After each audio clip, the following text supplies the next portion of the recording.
Right, okay. Hello YouTube, this is the D.B.T Gamer Show. Episode 47 and part 3. If you haven't watched part 1 or 2, you've missed most of the review. Today I am reviewing The Legend of Zelda Ocarina of Time. So, if you haven't watched part 1 or 2 yet, please watch those parts before you watch this part so you don't get confused. Now, I've already reviewed most of the game. I've already talked about the story, the graphics, the music, the levels, the controls, gameplay, and some other stuff. So let's pick up where I left off. I was just about to finish off my good stuff. Other good stuff about this game. Well, I've already talked about the gameplay, the story, the weapons, the ocarina, the warp songs, the L target, the bosses, the item screen, the equipment screen, and the dungeons. Now, this is what I was saying about this game is that you get something to help you get around Hyrule. Because in this game, the land of Hyrule is pretty big.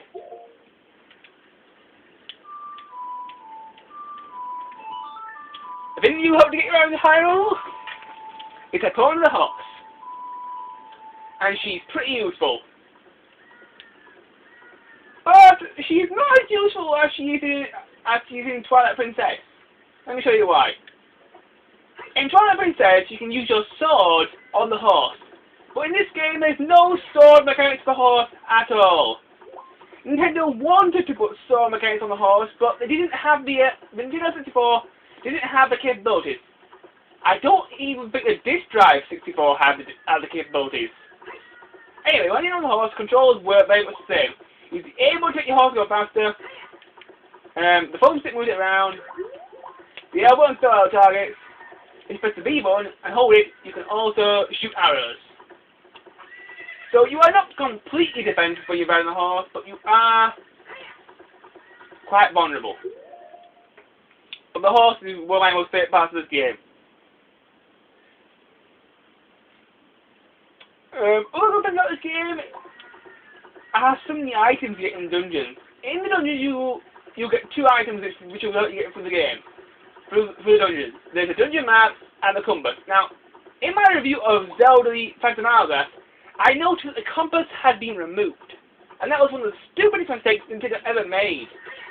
And I'm really glad that Ocarina of Time has the compass in it, because getting through some of the dungeons can be a real bitch.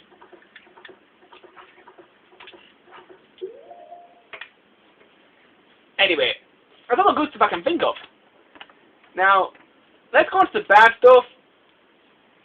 And let's go to the bad stuff.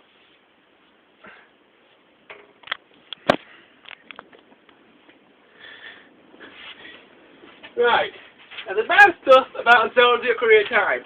What can I possibly say is bad about this game? Well, I suppose I should really tell you the things that I found that I didn't really like about the game. I mean, first things first. In the game, when you grow up from a kid to an adult, you lose weapon abilities. Whose dumb idea was this? I mean, come on! I mean, when I grow up, I don't lose my ability to use certain things in life. I mean, Link, in certain games, when he turns into an adult, he loses weapon abilities. Like, you can't use the boomerang in an adult. The boomerang is an extremely useful item in some of the dungeons, and I am really annoyed that Nintendo decided that when you turn into adult Link, you lose the ability to use certain items. This is just stupid. That's one of my most biggest complaints of this game. Okay, my next complaint with this game is the game kinda lies to you. Now you may be asking me, what in the hell do you mean, David? Well, basically, as a kid in the game, you go to Goron Village, and you talk to this giant Goron, and he tells you he's working on a sword, and this sword will be unbreakable. But he also tells you this sword will not be finished for 7 years. So when you come back in 7 years' time and buy this unbreakable sword, also known as the Giant's Knife. You buy it for 200 rupees, which is quite dear, I think. And when you, eventually, after you swing this sword a few times at some enemies, it breaks in half! What the fuck? According to the gore on this sword's unbreakable! This is not unbreakable, this is breakable. I mean, this sword only really has one use in the entire game, and that's for beating Ganon. So, either Ganon's extremely strong and he can break the unbreakable sword, or the Goron's just lying to you. And that kind of pissed me off. The fact that the sword breaks in half in the middle of the fight with Ganon, and it can also ruin your chances of beating the guy. Because if your sword's broken in half, you only have half the sword range, so you have to go a lot closer to Ganon to try and stab him with that thing. Okay, my next complaint on this game, well, this is not really a complaint, it's just a thing that everybody says about in Ocarina of Time. The Water Temple. Oh boy! The Water Temple is probably the hardest dungeon in the entire Zelda universe. Getting through this dungeon is the biggest pain in the arse ever. I mean, I have no idea what Nintendo were thinking when they designed the Water Temple in Ocarina of Time, but boy, they made it as hard as they possibly could. Getting more keys even a challenge. Now my last complaint for this game is one thing that everybody complains about. What else would I be talking about? Well, it's that fucking fairy, Navi. In the game, as you play through the game, you'll meet a fairy called Navi who helps you with your L targeting.